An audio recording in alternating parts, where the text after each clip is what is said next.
हो गई है फिर यूट्यूब स्टार्ट। 1 मिनट क्लाउड पे भी कर दूँ ना, अगर दिक्कत आती है तो क्लाउड कंटिन्यू। तो thank you very much once again. तो जैसे मैंने आपको बताया कि काफी लास्ट डेटें थी, फर्स्ट टाइम हमने इस बार कोई रिप्रेजेंट नहीं किया क्योंकि साइट वाज गोइंग स्मूथ, कोई दिक्कत नहीं थी। तो ये तो लास्ट डेट में दिक्कत आई, तो ये कोई हमारा एफर्ट नहीं है डेट बढ़ाने के लिए। जैसे मैंने आपको बताया कि काफी लास्ट डेट, एक मिनट, फर्स्ट टाइम हमने इस बार कोई रिप्रेजेंट सर यूट्यूब बंद आपकी तरफ से वॉल्यूम उसका। हाँ, डेट बढ़ाने में हमारा कोई एफर्ट नहीं है, ये सभी मेंबरों का एफर्ट है जिन्होंने टेक्निकल दिक्कत उनके सिस्टम में लेके आए, इस वजह से वो डेट बढ़ी है। तो मतलब अदरवाइज साइट इतनी स्मूथ थी कि वो अपने आप को रिप्रेजेंट कर रहे थे कि हमने 85 लाख रिटर्न 88 लाख रिटर्न एक दिन में ले ली, लेकिन मेंबरों ने ये सिद्ध कर दिया कि भैया डीएससी वाली तो आप 8 लाख भी नहीं ले पाए, 88 लाख की बात कहाँ पकड़ रहे हो। तो यही कारण है कि जिसके कारण ये डेट बढ़ी है। हमने आपको पहले अनाउंस किया था कि जैसे ही 30/9 खत्म होगा, क्योंकि बड़ा टाइम शेड्यूल टाइट था, तो हम सबसे पहले प्रोग्राम रखेंगे रिगार्डिंग जो असेसमेंट्स हुई हैं। हम सब जानते हैं कि फेसलेस में बड़ी दिक्कतें आ रही हैं कई असेसिस को। तो फेसलेस की अपीलें कैसे करनी है, अपीलों को कैसे हैंडल करना है, उसके रिलेटेड हम बड़ी जल्दी सीरीज लेके आ रहे हैं, जिसमें डॉक्टर केश गुप्ता, देन रोहित कपूर मिस्टर जो हमारे परीक्षित अग्रवाल जी हैं चंडीगढ़ से, इन तीनों की एक सीरीज लेके आ रही हैं। हो सकता है 3 दिन में कंटिन्यूएशन में, जहां 1-2 दिन में मतलब इनको ज्वाइंट सेशन करके कर दें कि कैसे हाउ टू ड्राफ्ट अपील, जो आपकी अगर किसी एसएससी की एडवर्स ऑर्डर आए हैं तो आप उसको अपील में जा सकें। तो इसके रिगार्डिंग हम हम सेमिनार प्लान करने जा रहे हैं। इससे पहले मेरी सिद्धांशी से बात हुई कि ई इनवाइसिंग एप्लीकेबल हो गई है, उसमें बड़े क्वेश्चन हैं, मेरे मन में भी क्वेश्चन थे कि क्या बैंकिंग पे लगता है कि नहीं लगता, इस पे अपने एनबीएफसी पे लगता है कि नहीं लगता, जहाँ वो कैसे इंप्लीमेंट करना है वो उसके लिए पीयूष जी आपको बताएंगे।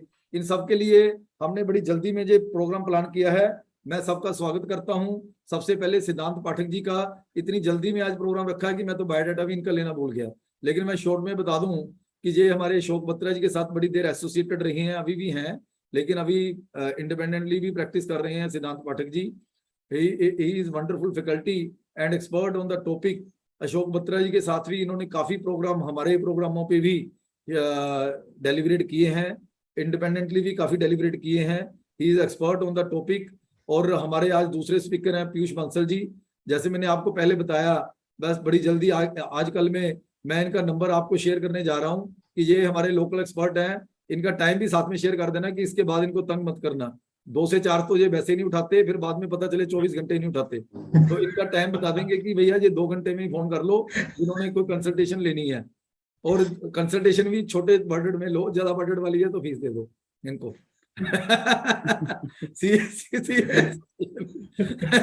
वो आपको इनका शेयर कर देंगे कि अगर आपकी कोई क्वेरी लोकल स्टेट लेवल कोई रिलेटेड है, ज्यादा स्टेट जीएसटी में कोई दिक्कत है या जीएसटी में कोई दिक्कत है, तो आप पीयूष से भी पूछ सकते हैं।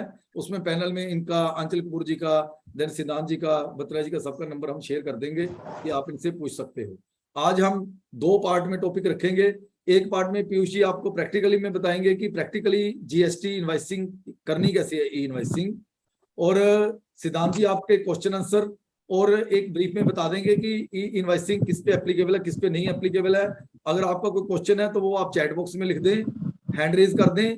अगर किसी ने पैनलिस्ट में आना है तो हैंड रेज कर दें, हम उसको पैनलिस्ट में कन्वर्ट कर देंगे। तो मैं बाकी पैनलिस्ट जैसे गुरलीन सानी जी, अमृता जगनानी जी, गगनदीप जी, नारंग जी, जो हमारे पैनलिस्ट में हैं, और जितने भी अटेंडी हैं, सबका स्वागत करता हूँ। ओवर टू सिद्धांत पाठक जी। Good evening, everyone.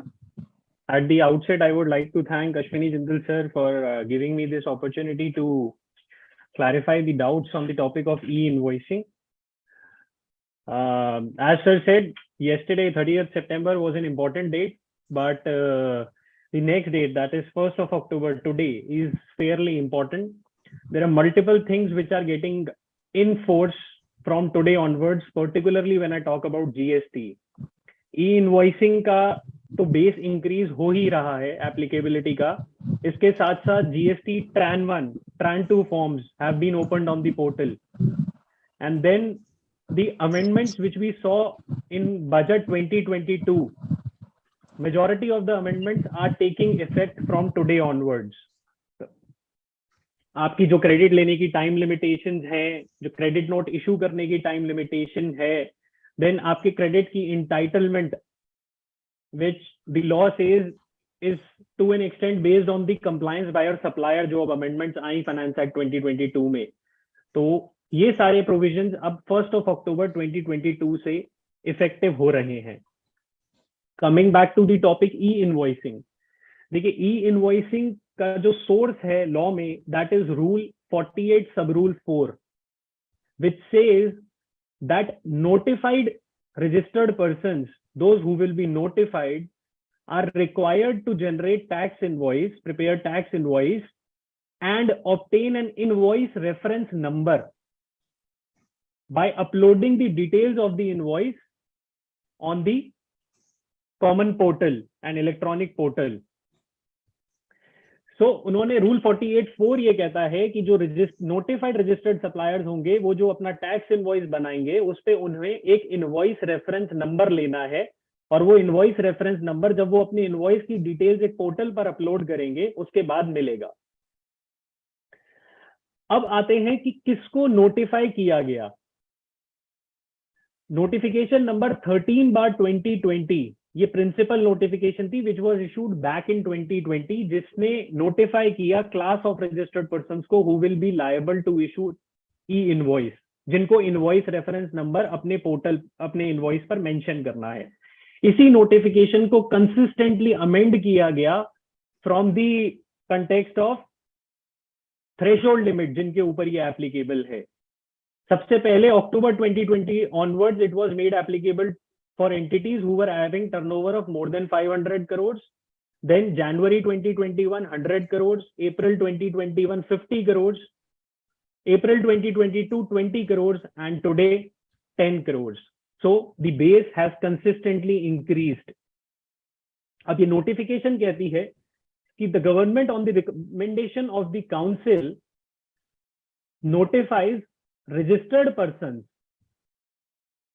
other than, अभी के लिए अदर देन, जिनको एक्सक्लूड किया गया, एक बार के लिए उसको बाद में डिस्कस करूंगा मैं आपसे, whose aggregate turnover in any preceding financial year from 17-18 onwards. Aggregate turnover, हर एक वर्ड का एक इंपॉर्टेंस है।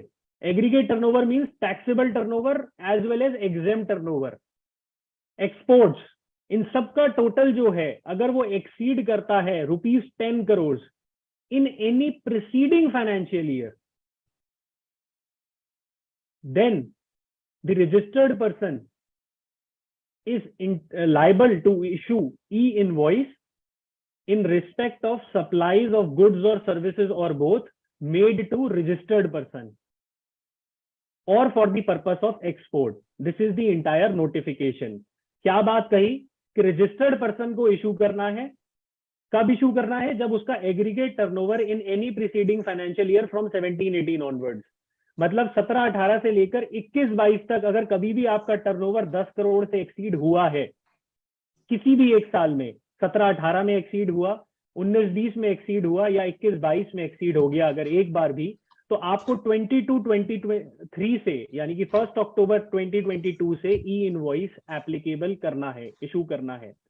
अगर 22-23 में आपका टर्नओवर एक्सीड कर रहा है from 10 crore but preceding financial year में नहीं था, तो इस साल आपके लिए एप्लीकेबल नहीं है। और कब इशू करना है, जब आप सप्लाई कर रहे हैं गुड्स और services to a registered person, यानी कि B2B सप्लाई है, जिसे हम कॉमनली B2B कहते हैं, या फिर आप एक्सपोर्ट कर रहे हैं विद और विदाउट पेमेंट ऑफ टैक्स, तब भी आपको ई इनवॉइस जनरेट करना है।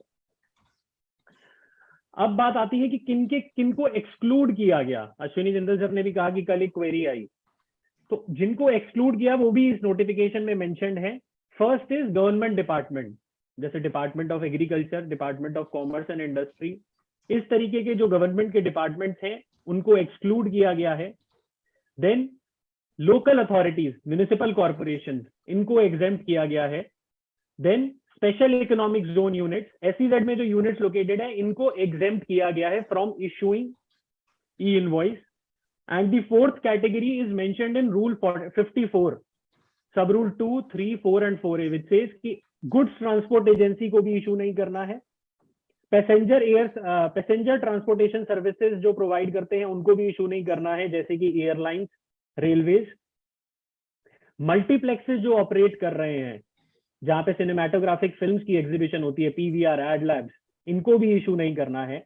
And most important, banking company, insurance company, financial institution and NBFC, इन चारों को भी ई इनवॉइस की एप्लीकेबिलिटी नहीं है। इसके अलावा सारे रजिस्टर्ड पर्सन जिनका टर्नओवर एक्सीड किया प्रीसीडिंग फाइनेंशियल ईयर में 10 करोड़ से, उनको ई इनवॉइस करना है ऑन B2B सप्लाईज और एक्सपोर्ट्स।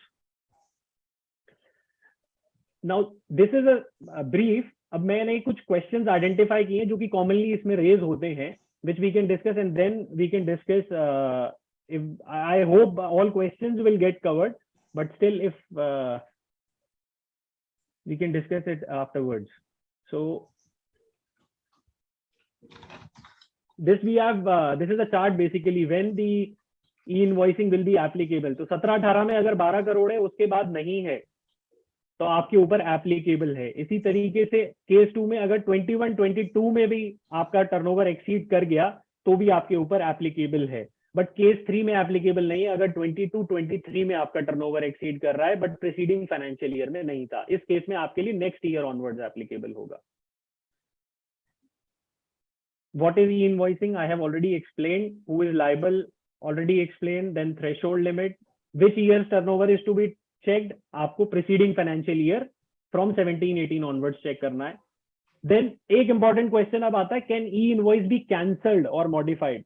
देखिए, e-invoice एक बार generate होने के बाद modify तो नहीं हो सकता, कैंसिलेशन हो सकता है within 24 hours। अगर आपको इनवॉइस जनरेट करने के बाद ये पता चलता है कि आपके इनवॉइस में कोई प्रॉब्लम है, कोई एरर है, तो आप उसे कैंसिल कर सकते हैं विदिन 24 आवर्स। अब आपको एक नया इनवॉइस ऑल टुगेदर जनरेट करना होगा with a new number, and only then you will be able to generate IRN। Same invoice number पे आप IRN जनरेट नहीं कर पाएंगे। और अगर 24 आवर्स एक्सपायर हो जाते हैं, उसके बाद आपको पता चलता है, अगर फाइनेंशियल एरर है, जैसे टैक्सेबल वैल्यू आपसे गलती हो गई, तो आप debit note, credit note issue कर सकते हैं।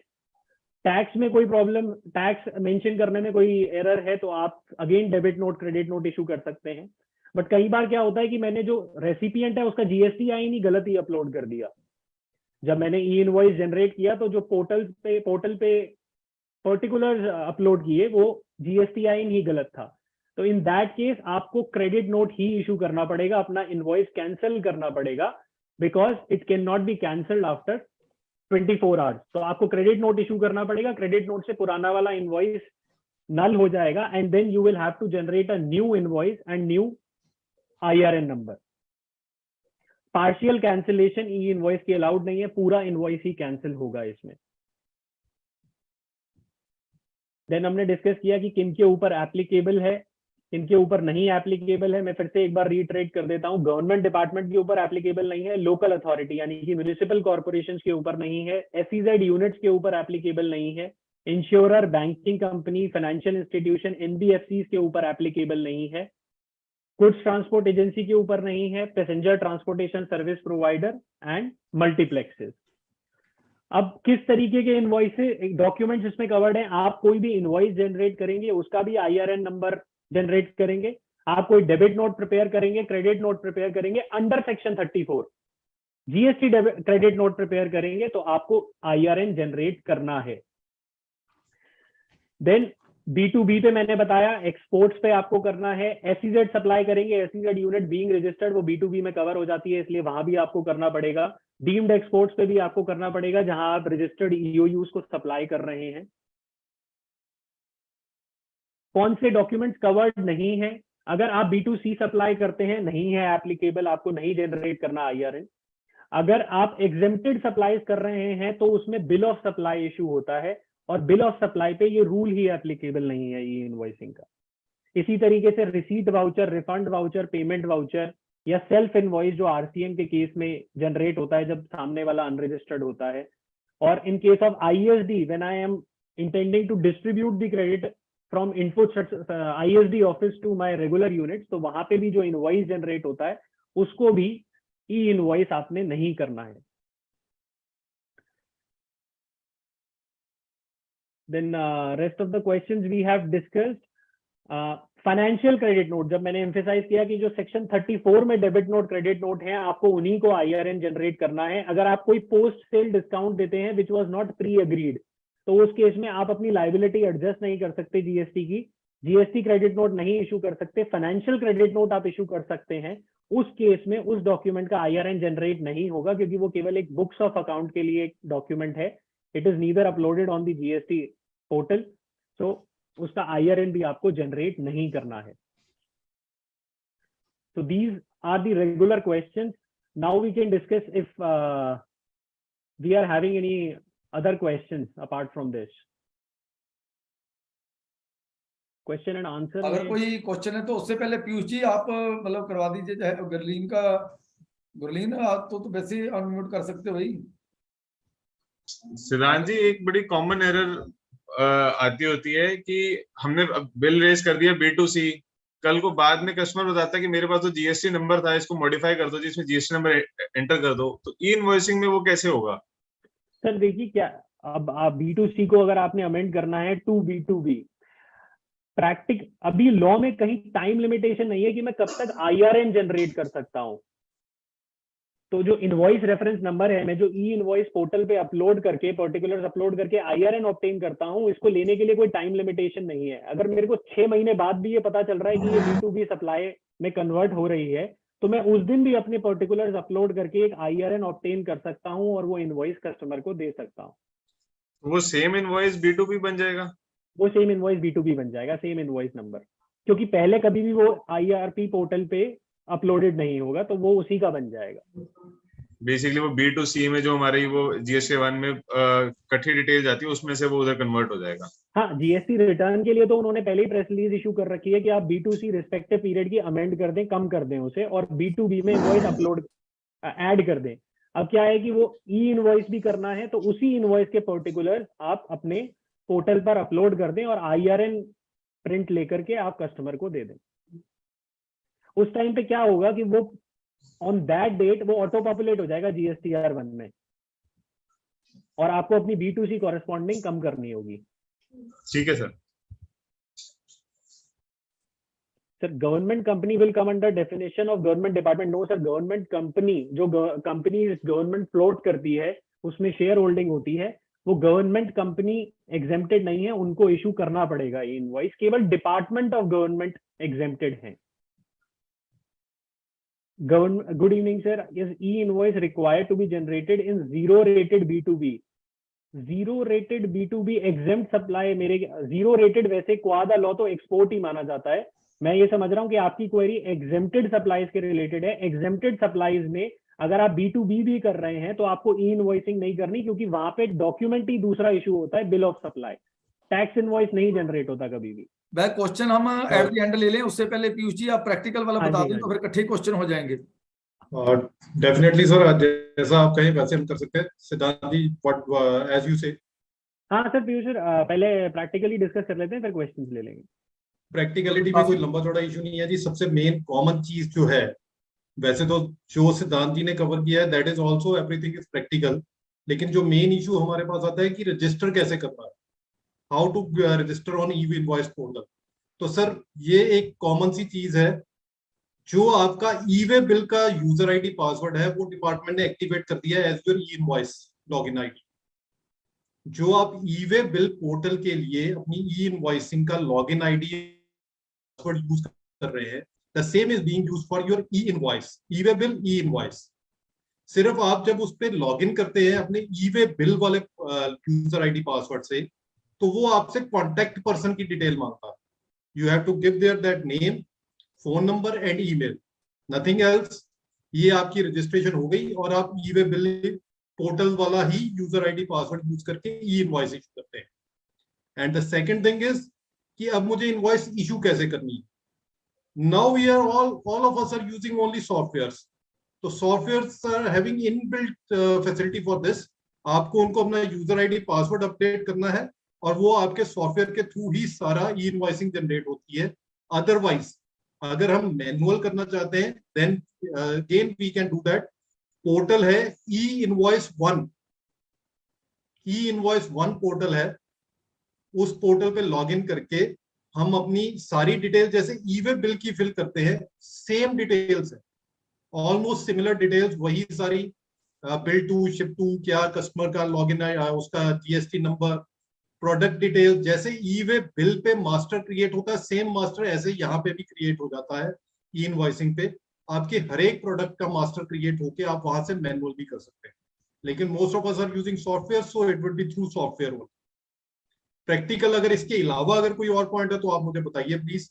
मेरे पास तो प्रैक्टिकल एस्पेक्ट में ये है, बाकी लीगल पार्ट है। और आपकी जो अभी तरुण जी की क्वेरी थी B2B की, जिसको सिद्धांत जी ने एग्जम्प्ट के साथ रिलेट करके बड़ा क्लियर किया है, दैट इज वेरी वैलिड। लेकिन अगर आप स्पेसिफिकली कह रहे हैं कि जीरो रेटेड सेल है मेरी, मतलब एक्सपोर्ट है, तो एक्सपोर्ट पे ई इनवॉइसिंग एप्लीकेबल, उस पर बिल्कुल applicable. Any other query if we can, if there is, we can have on practical aspect, and otherwise Siddharth. Sir export पे कोई एप्लीकेबल है, आपने कहा? Yes sir, बिल्कुल, it is बिल्कुल, applicable. एक्सपोर्ट पे एप्लीकेबल है। एक्सपोर्ट पे बिल्कुल एप्लीकेबल है। और एक प्रैक्टिकल इशू, सबसे बड़ा क्वेश्चन आता है पेट्रोल पंप वाले जी। पेट्रोल पंप पे ई इनवॉइसिंग एप्लीकेबल है, 10 करोड़ से ऊपर टर्नओवर है तो बिल्कुल एप्लीकेबल है। B2B, अगर उन्होंने B2B टर्नओवर की है, लुब्रिकेंट्स बेसिकली, तो उस पे लगेगा आपका ई इनवॉइसिंग। अगर पेट्रोल और डीजल की कर रहे हैं तो वो तो वैसे ही अपने जीएसटी प्रीव्यू के बाहर, तो उस पे ई इनवॉइसिंग नहीं होगी। लेकिन अगर लुब्रिकेंट सेल कर रहे हैं, B2B इनवॉइसिंग कर रहे हैं, वो होगा। और जैसे ई-वे बिल में 50,000 की लिमिट है, ई इनवॉइसिंग में कोई लिमिट नहीं है, कोई थ्रेशोल्ड लिमिट नहीं। इवन फॉर 100 रुपीज और 10 रुपीज और 1 lakh, what ever is the amount, आपको ई इनवॉइसिंग करनी है। ई इनवॉइसिंग के बाद सर ईवे का तो सिस्टम रहेगा नहीं ना फॉर B2B? बिल्कुल है सर, That is बिल्कुल है। included in that. E invoice और ई-वे दोनों होने हैं। दोनों ही होने। हाँ सर डेटा ऑटो पॉपुलेट हो जाता है, और बिल्कुल, बट आपको जनरेट करना पड़ेगा एडिशनली। सर मेरी एक क्वेरी है, कई बार क्या होता है कि जैसे क्लाइंट को बाद में पता लगता है या हो रहा है, कुछ बिल इनवॉइसेस उसने ना B2B इशू किए भी होते हैं और उसका GSTR1 वगैरह भी किया होता है, लेकिन उसने ई इनवॉइसिंग नहीं की होती। जब 2-3 महीने बाद हमारे पास आता है तो हम कहते हैं कि आपकी तो ई इनवॉइसिंग की लायबिलिटी बनती थी। तो वो जो पिछले इनवॉइस उसने जनरेट किए हुए हैं B2B वाले और उसके GSTR1 भी फाइल हुआ है, वो उसका आज की डेट में ई इनवॉइसिंग कर सकता है? बिल्कुल कर सकता है सर, लिमिटेशन नहीं है, आप कर सकते हो। आज की डेट में IRN जनरेट कर लो। होगा क्या कि वो अभी करंट GSTR1 में फिर से ऑटो पॉपुलेट होंगे, वहां से उन्हें डिलीट कर देना, because invoices have already been reported. केवल जो IRN नंबर था वो जनरेटेड नहीं था, तो वो आपने अब जनरेट कर लिया, अब आपने कंप्लाई कर लिया उसे। ठीक है, उसमें कोई ITC वगैरह कोई इशू तो नहीं आएगा ना? नहीं, कोई इशू नहीं आएगा सर। ठीक है, thank you sir. Hello sir, एक क्वेरी थी sir, for transporters also is it mandate to generate e invoice? No no no no, goods transport agency is exempted. Okay. Banking, NBFC, good transport agency, exempt supplies, ये सारी exempt passenger transportation and वो cinematographic entries. If partly zero rated and partly tax invoices, sir अगर आप this is invoice come bill of supply, कुछ goods exempted हैं, कुछ goods taxable हैं, तो उसके केस में आपको जनरेट करना पड़ेगा ई इनवॉइस। और ई इनवॉइस के पोर्टल पर जहाँ पे पर्टिकुलर्स मेंशन करते हैं वहाँ पे 0% का भी ऑप्शन है, तो अकॉर्डिंगली आप उसे जनरेट कर सकते हैं, बट करना पड़ेगा बिकॉज इसी इनवॉइस में आप टैक्सेबल सप्लाईज भी इफेक्ट कर रहे हैं। In the case of service of software exports बिल्कुल करना पड़ेगा सर। एक्सपोर्ट के केस में whether it is good, whether it is with और without payment of tax, whether it is service, in all the cases you will have to generate e invoicing.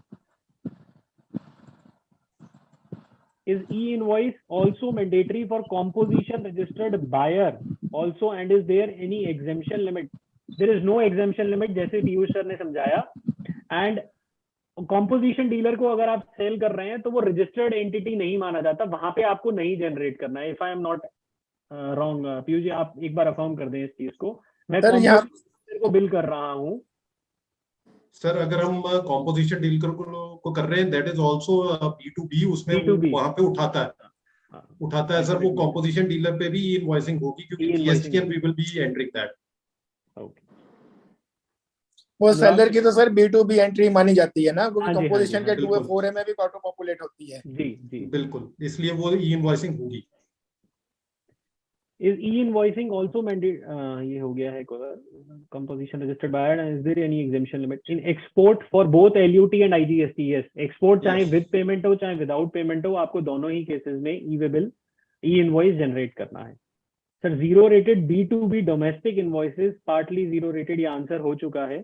मेरे ख्याल से E-way bill- Tarun ji 0% की बात कर रहे हैं सर यहाँ पे। हाँ हाँ, वो 0% की। Is e-way bill will continue with it? Yes sir, e-way bill will continue with it. Sir, there is government company which is dealing in agricultural seeds which is exempted, but having GST for sale of scrap or sale of soiled seeds under auction which attracts GST. Turnover is more than 20 crores. It has to do e-invoicing for soiled seeds. If we bifurcate exempt sales and taxable sales is only in lakh bill. Yes sir, e-invoicing will apply. मैंने शुरू में ही कहा था, aggregate turnover आपको देखना है, अगर वो बाय एनी रीजन 10 करोड़ से एक्सीड कर रहा है तो आपको टैक्सेबल सप्लाईज के लिए ई इनवॉइसिंग रेज करना है। तो जो आपका लैक्स में जो टर्नओवर है उसके रिस्पेक्ट में आपको ई इनवॉइस जनरेट करना होगा। चाहे सेल हो, सेल रिटर्न भी अगर आपकी है तो क्रेडिट नोट हम इशू करते हैं, उसका भी IRN जनरेट करना है। आप सब्सिक्वेंटली अपने गुड्स का प्राइस बढ़ाते हैं, सप्लाई का प्राइस बढ़ाते हैं, डेबिट नोट रेज करते हैं, उसका भी IRN आपको जनरेट करना है। Precisely tax invoice, debit note, credit note, इन तीनों पे IRN आपको जनरेट करना है। सर कई बार क्या होता है कि हमने कई बार किसी को बिल मतलब के B2B सप्लाईज की, उसका ई-वे बिल भी जनरेट कर दिया और इनवॉइसिंग भी कर दी। बाद में वो कहता था, कई बार पता लगता है कि हम GST नंबर हमसे मतलब कि पार्टी सही थी लेकिन GST नंबर गलत किसी और का पड़ गया, तो उसका सिर्फ हमने नेम वगैरह और सारे पर्टिकुलर्स ठीक है, सिर्फ GST नंबर चेंज करना है, तो उसका अमेंडेड इनवॉइस इशू करेंगे हम, है ना? उसके हाँ जी, उसमें क्या कह रहे हैं सर, आप क्या इशू करेंगे? बाद में फिर सर उसका हम अमेंडेड इनवॉइस इशू करेंगे GST नंबर चेंज करके। क्या है कि अगर आपको ये गलती 24 आवर्स के अंदर पता लग जाती है तो आप ई इनवॉइस को कैंसिल कर दीजिए, लेकिन ये होता है बाद में, तो इस केस में आपको क्रेडिट नोट जनरेट करना ही पड़ेगा और कोई ऑप्शन नहीं है, और फिर नया इनवॉइस फिर जनरेट करना पड़ेगा, उसका IRN आपको अलग से लेना पड़ेगा। अमेंडेड इनवॉइस तो नहीं इशू होता ना इस केस नहीं, में? अमेंडेड इनवॉइस नहीं इशू होगा सर। अगर ई-वे इनवॉइसिंग ना हो ये फिर अमेंडेड इनवॉइस इशू हो जाता है? हाँ, फिर तो हम कुछ भी कर सकते हैं। अगर ई इनवॉइसिंग एप्लीकेबल नहीं हो तो मैं अमेंडेड इनवॉइस को ही GSTR 1 में भी अमेंडमेंट कर सकता हूँ और उसी इनवॉइस को अमेंड करके फिर से इशू कर सकता हूँ। ठीक है।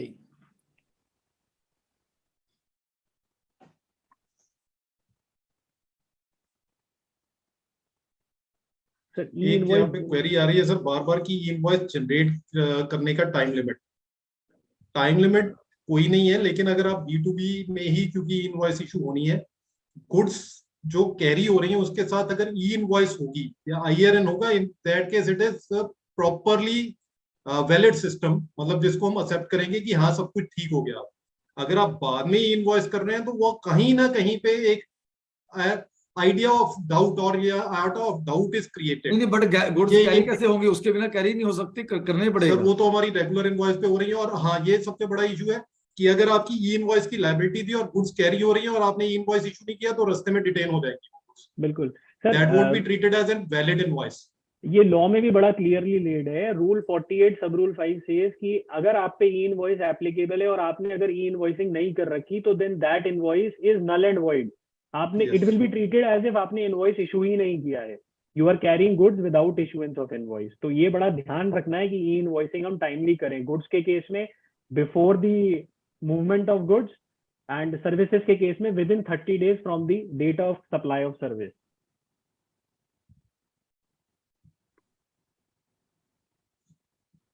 A person sold milk and other dairy products, whether e-invoice applicable on both milk and dairy products?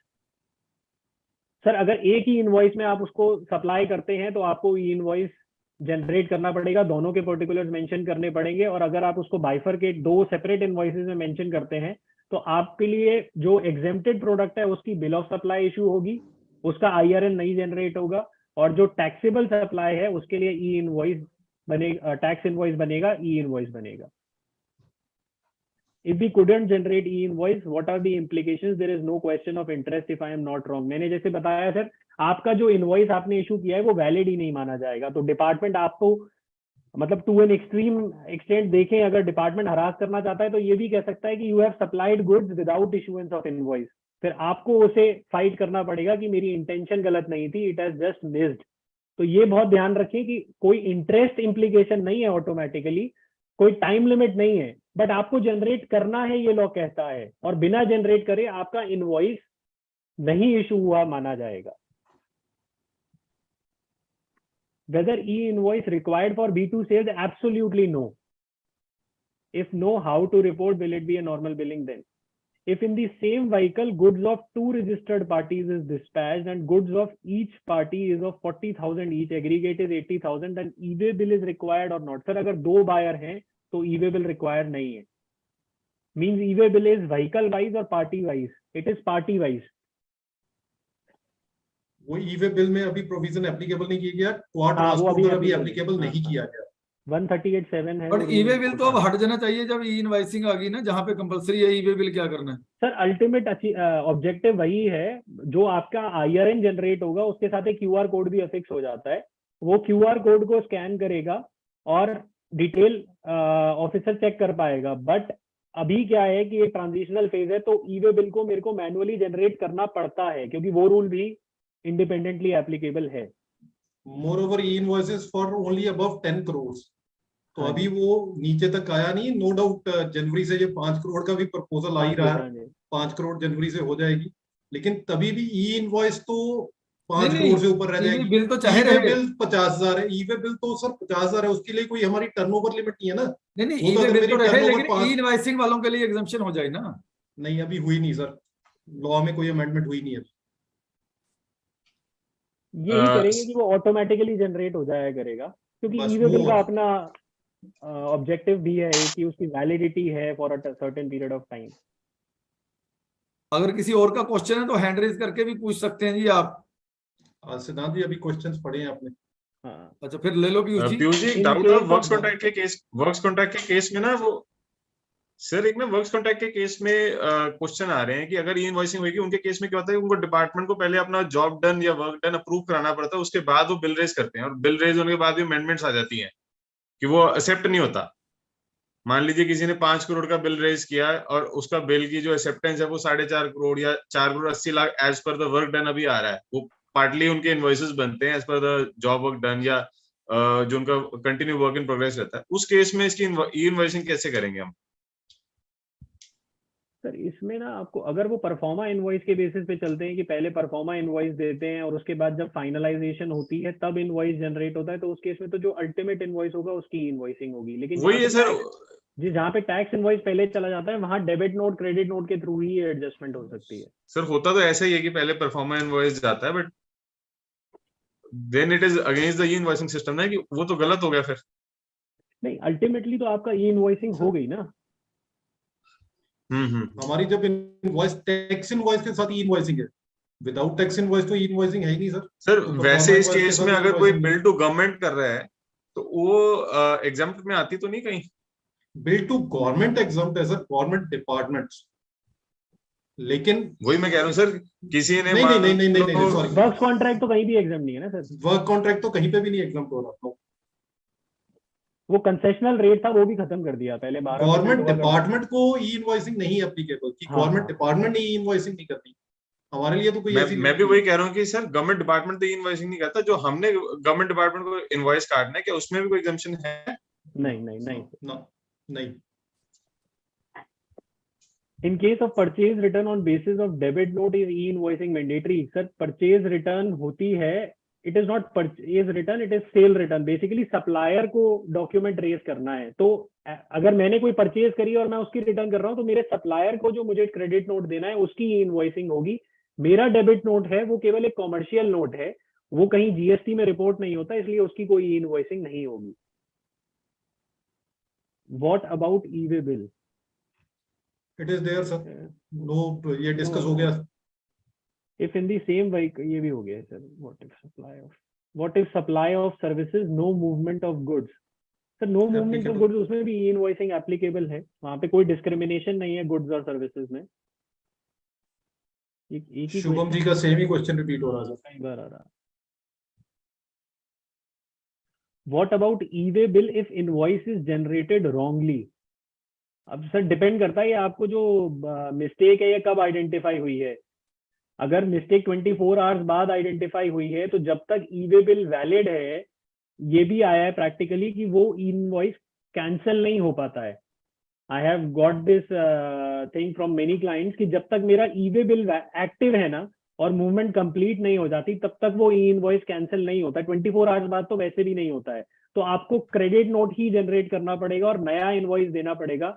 हाँ, एक प्रॉब्लम जो आती है क्योंकि मूवमेंट हो चुकी है तो कुछ और एंटिटीज ये कहती है कि क्या हमें फिर से ई-वे बिल जनरेट करना पड़ेगा। नो, ई-वे बिल मूवमेंट से लिंक्ड है, एक बार मूवमेंट हुई एक ही बार ई-वे बिल जनरेट होगा।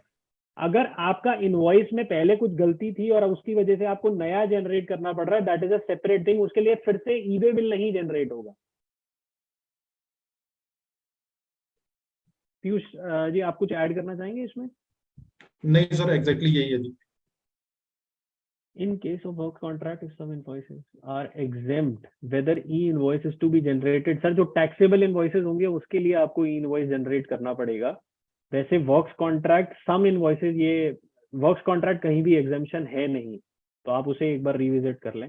Whether e-invoicing is applicable to cantonment board office having rental income, cantonment board is covered under local authority. One second, then it would not be applicable.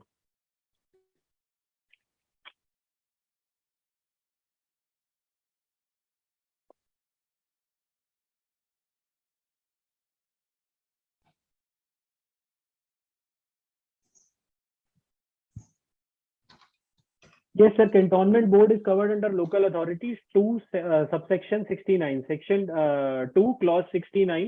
तो cantonment board पे ई invoicing applicable नहीं है, वो कोई भी supply without issuance of E invoicing कर सकता है। इसी क्वेश्चन के साथ मैं एक और क्वेरी डिस्कस करना चाहूंगा। गुड्स ट्रांसपोर्ट एजेंसी के केस में ई इनवॉइसिंग एप्लीकेबल नहीं है, बट कई सारे ऐसे ट्रांसपोर्टर्स हैं जो कि वेयर हाउसिंग का काम भी करते हैं। वेयर हाउसिंग अगर इंडिपेंडेंटली करते हैं एक एंटिटी तो उस पे ई इनवॉइसिंग एप्लीकेबल है, वहां पे एग्जेम्पशन नहीं है। बट एक सिंगल एंटिटी अगर दोनों काम करेगी तो उसको कहीं भी इनवॉइसिंग जनरेट करने की जरूरत नहीं है। ये बोर्ड ने भी क्लैरिफाई किया, बिकॉज दे से कि ये class of registered person exempt है। मतलब अगर आप जीटीए का काम करते हैं और इसके अलावा कोई और भी काम करते हैं तो किसी भी आपके इनवॉइस पे ई इनवॉइसिंग की एप्लीकेबिलिटी नहीं है, because you are a GTA as a class, you are exempted from e invoicing. तो ये एक लीगल पॉइंट है और इसको बोर्ड ने भी अफर्म किया है एज इट इज। और इसमें सर एक ये भी है, अगर आप फॉरवर्ड चार्ज पे भी बिलिंग कर रहे हैं, even then it is not applicable. हाँ जी, हाँ जी, हाँ जी, बिल्कुल। Whether goods sent by head office to branch will be covered under e-invoicing? Yes sir, अगर distinct person को आप सप्लाई कर रहे हैं, नॉर्मल B2B सप्लाई है, e-invoicing एप्लीकेबल होगी। If B2C invoice amount is more than 2 lakhs, no, B2C large invoices पे नहीं है applicability. Any limit for e-invoice? नहीं सर, पीयूष सर ने बड़ा क्लियरली स्पेसिफाई किया, 100 रुपीज का भी आप इनवॉइस जनरेट करते हैं to a registered person of taxable supply तो ई इनवॉइसिंग होगा। आनंद जी, case of- जी आपका क्वेश्चन है। हाँ जी, हैंड रेज था। आनंद जी आप अनम्यूट कर सकते हैं। तब तक अनमोल जी की एक छोटी सी क्वेरी है, वो ले लेते हैं। ई हाँ इनवॉइसिंग जी। इन केस ऑफ आरसीएम, अगर मैं for example I supply sponsorship services, अगर प्रोप्राइटर को प्रोवाइड करता हूं तो फॉरवर्ड चार्ज में टैक्सेबल होती है, प्राइवेट लिमिटेड को प्रोवाइड करता हूं तो रिवर्स चार्ज में टैक्सेबल होती है। अगर इस एंटिटी का टर्नओवर 10 करोड़ से एक्सीड करता है तो दोनों ही केसेस में ई इनवॉइसिंग करना पड़ेगा। एक में फॉरवर्ड चार्ज शो करना होगा और दूसरे में जहां आरसीएम है वहां आरसीएम आपको शो करना होगा। ई इनवॉइसिंग में वो रेलेवेंट पर्टिकुलर है वेयर यू कैन सेलेक्ट कि ये सप्लाई आरसीएम में टैक्सेबल है, तो आपको इशू करना होगा ई इनवॉइस।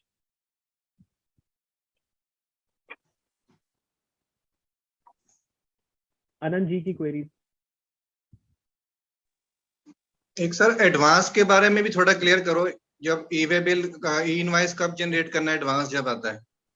सर एडवांस आता है केवल आपको टैक्स पे करना है, उस टाइम पे आप इनवॉइस इशू नहीं करते हैं, रिसीट वाउचर इशू करते हैं, जो डॉक्यूमेंट है सेक्शन 31 में प्रिस्क्राइब। रिसीट वाउचर आप इशू करेंगे, उस टाइम पे आपको कोई IRN जनरेट नहीं करना है। जब अल्टीमेटली सप्लाई हो जाएगी यार, आप इनवॉइसिंग करेंगे, तब आपको ई इनवॉइस जनरेट करना होगा। और GSTR 1 में सिंपल एडवांस में ऐड करना है। बिल्कुल, सब सिंपल एडवांस में आप ऐड करेंगे। जब आप इसकी एडजस्टमेंट करेंगे और इनवॉइस ऐड करेंगे, तब वो ई इनवॉइसिंग के थ्रू होगा। राइट, थैंक यू जी। क्योंकि गुड्स के एडवांस पे तो अपनी गुड्स के टैक्सेबिलिटी एडवांस है पे तो नहीं, टैक्सेबिलिटी नहीं है। सर्विस के एडवांस पे टैक्सेबिलिटी है, वो जब एक्चुअल इनवॉइस जनरेट होगी तभी होगी।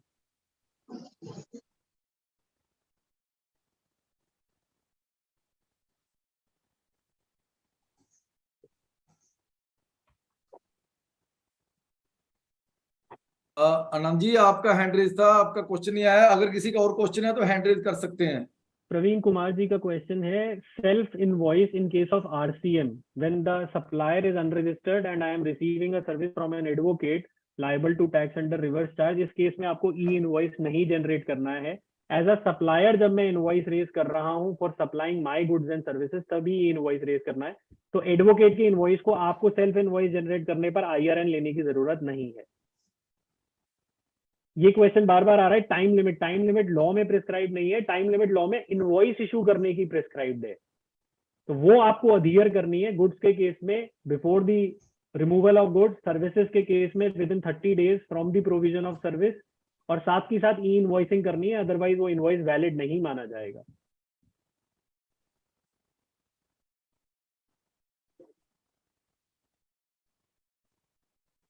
और कोई क्वेश्चन है पीयूष जी?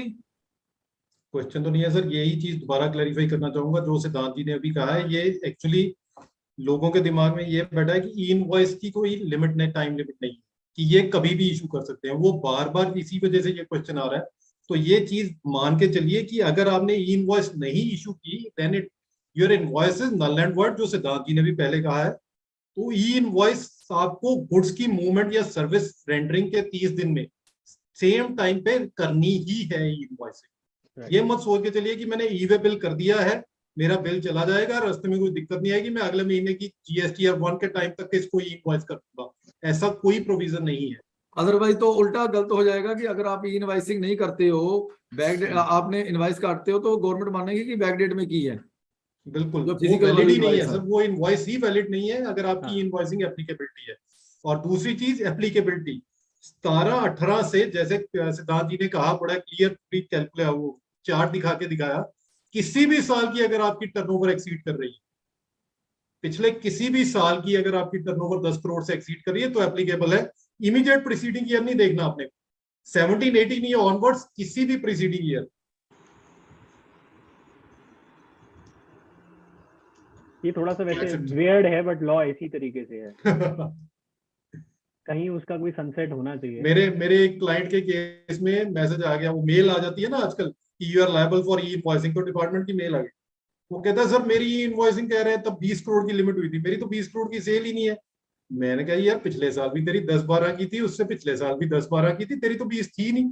पता लगा 18-19 में उसकी 20 करोड़ 10 लाख थी। एप्लीकेबिलिटी होगी, एप्लीकेबल हो गया। अब तो 10 करोड़ की लिमिट आ गई है खैर। हाँ जी, हाँ जी। एंड वेरी क्लियर, जनवरी से 5 करोड़ हो जाएगी। वो कंसिस्टेंटली किया है, जैसे जैसे कहा है वो होगा। सर आपका म्यूट है। अगर कोई क्वेश्चन है तो आप हैंड रेज कर सकते हैं, अदरवाइज वी विल कंक्लूड, क्योंकि इसके बाद हम और प्रोग्राम प्लान करेंगे GST के ऊपर भी और इनकम टैक्स के ऊपर भी। अनिल कुमार जी का क्वेश्चन है। अनिल जी, आपको अलाउ किया है जी।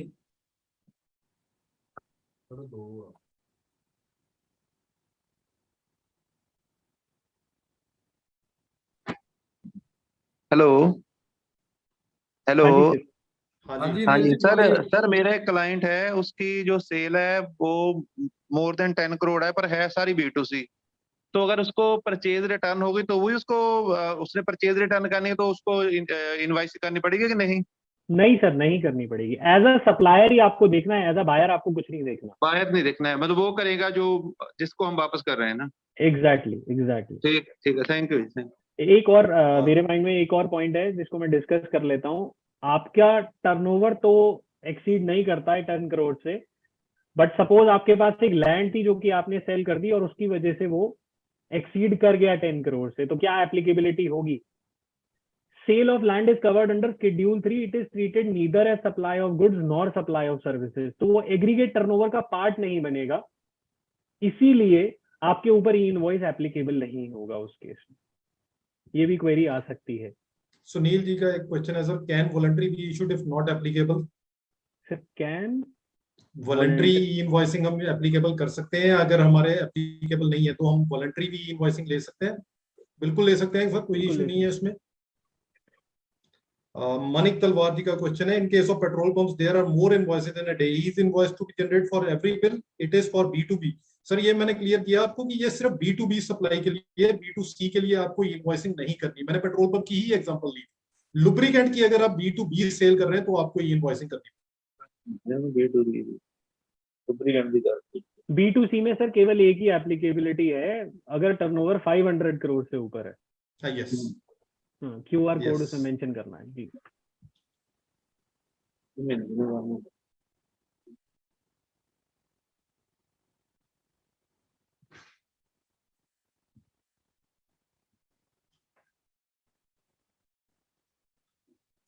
और कोई क्वेश्चन लग तो नहीं रहा, अनिल जी का सॉल्व हो गया मेरे ख्याल में। और किसी का क्वेश्चन तो नहीं है जी? कोई अगर है तो बताएं, अदरवाइज वी विल क्लोज।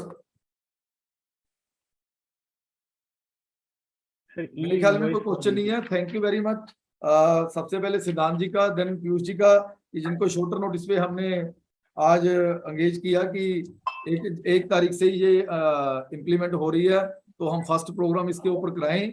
आप सब जानते हैं कि हमारा एंडेवर यही होता है कि हमारी सर्विस मैक्सिमम बंदों तक पहुंचे। आज किन्हीं कारणों मैं भी इतने ज्यादा मैसेजेस काफी ग्रुप्स में नहीं डाल पाया, जिसके कारण हमने ट्राई तो किया, लेकिन आज संख्या हमारी फिर भी जो हमारी मिनिमम एक्सपेक्टेड है उससे कम थी। 200 से इट वाज नियर टू 80, तो that's why, but it was a nice program. आपको यूट्यूब पे ये अवेलेबल होगा, आप कभी भी इसको यूट्यूब पे देख सकते हैं। मैं इसका लिंक आज ही आपको शेयर कर दूंगा, तो आप बाद में भी इसका बेनिफिट ले सकते हैं। एक क्वेश्चन और रेज आया है, हम लास्ट क्वेश्चन ही लेंगे आर ढंड जी का। हाँ जी, पूछिए सर जल्दी। ई invoice of B2B service applicable sir. ठीक है अरे सर प्रॉब्लम ये आ रही है कि जब क्लाइंट बना रहे हैं ना, उनसे बनता नहीं है। अगर अकेला हम SCN कोड डालें तो वो इनवॉइस बनाने नहीं दे रहा।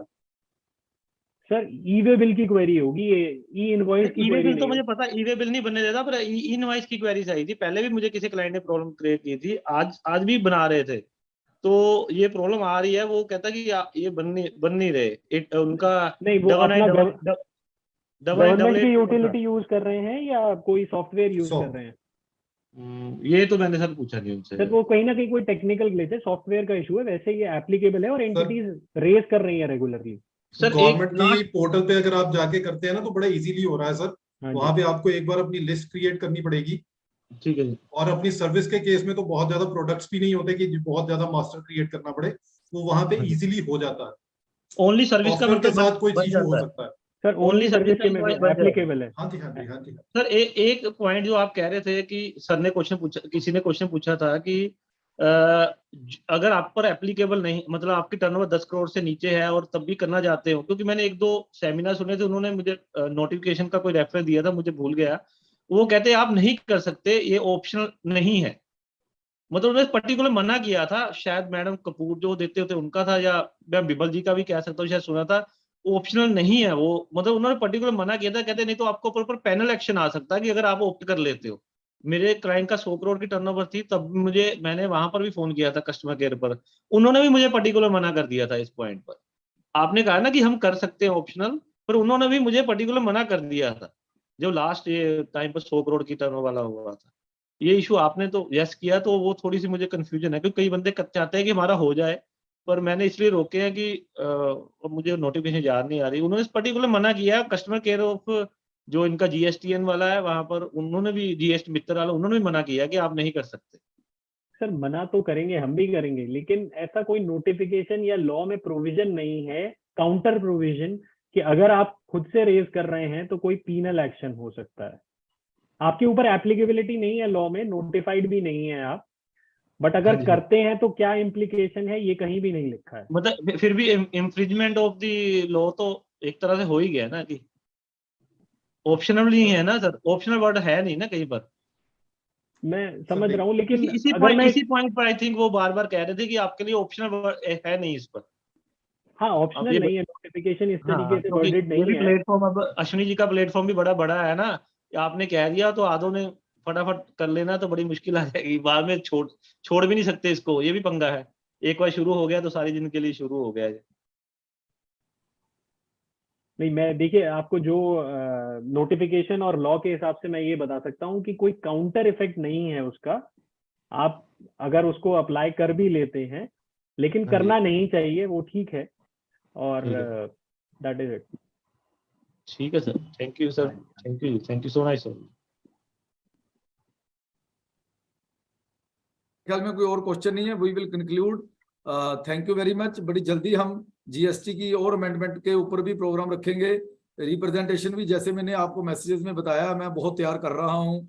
फेसलेस में जिनको दिक्कतें आई, 6-6 महीने फेसलेस वाले देखते नहीं, लास्ट में आके आपको शो कोज नोटिस या नोटिस आ जाते हैं कि 5 दिन में रिप्लाई दो। तो इन सब चीजों के ऊपर हम गवर्नमेंट को बड़ी जल्दी रिप्रेजेंट करने जा रहे हैं। पंजाब स्टेट डेवलपमेंट टैक्स के ऊपर भी, जीएसटी का रेवेन्यू कैसे इंक्रीज करें, इसके रिगार्डिंग भी बड़ी अच्छी प्रोफेशनल एडवाइजेज हमने सजेशंस गवर्नमेंट को दी हैं। डिपार्टमेंट के साथ इंटरेक्शन भी हुई है, तो वो हम अब दोबारा सेंट्रल गवर्नमेंट को भेजेंगे। पहले हम स्टेट के माध्यम से उसको भेज रहे थे। और भी काफी चीजें इन लाइन है, that I will inform by way of my updates very soon. Thank you very much. Thank you Siddharth ji for Thank you, joining sir. Us on a shorter notice, and Piyush ji for deliberating on the different topics. तो पीयूष जी का भी number मैं इनकी consent के बाद share करूंगा, तो फिर आपके टाइमिंग भी इनसे डिस्कस करके कि किस 1 घंटे में आप लोग, अगर कोई आपकी क्वेरी है जीएसटी की, तो कब कंसल्ट कर सकते हैं।